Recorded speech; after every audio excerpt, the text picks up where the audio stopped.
नमस्कार मंडळी. तर मागच्या काही व्हिडिओजमध्ये आपण रिजनल प्लॅन म्हणजे काय या बाबतीत थोडक्यात माहिती बघितली होती. तर आज आपण हाच रिजनल प्लॅन कसा बनवला जातो याची प्रोसेस स्टेप बाय स्टेप बघणार आहोत.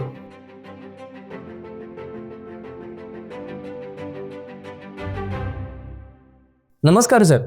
तर आमच्या ऑडियन्सला तुम्ही हा रिजनल प्लॅन कसा बनवला जातो याची प्रोसेस स्टेप बाय स्टेप सांगाल का?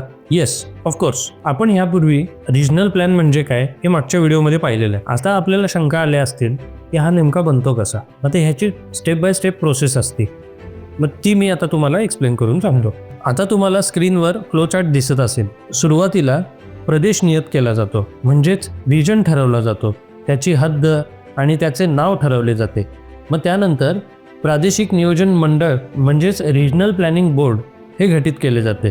त्याच्यानंतर मंडळ म्हणजेच बोर्ड हे सर्वे करून विद्यमान जमीन वापर नकाशा तयार करते, त्यालाच एक्झिस्टिंग लँड यूज मॅप असेही म्हणतात. त्यानंतर प्रारूप प्रायोजिक योजना म्हणजेच ड्राफ्ट रिजनल प्लॅन बनवला जातो आणि त्यानंतर प्रारूप प्रादेशिक योजनेवर म्हणजेच ड्राफ्ट रिजनल प्लॅनवर नागरिकांनी हरकती आणि सूचना दाखल करायच्या असतात. आणि ह्यासाठी 4 महिन्यांपेक्षा कमी नाही असा काळ, म्हणजेच कमीत कमी 4 महिने तरी त्यांना वेळ मिळतो नागरिकांना त्यांच्या सूचना हरकती मांडण्यासाठी. आणि मग त्या सूचना हरकती प्राप्त झाल्यानंतर एक नियोजन समिती असते, ती सुनावणी देते आणि त्यानंतर एक अहवाल तयार करते आणि तो अहवाल प्रादेशिक मंडळाला सादर करते.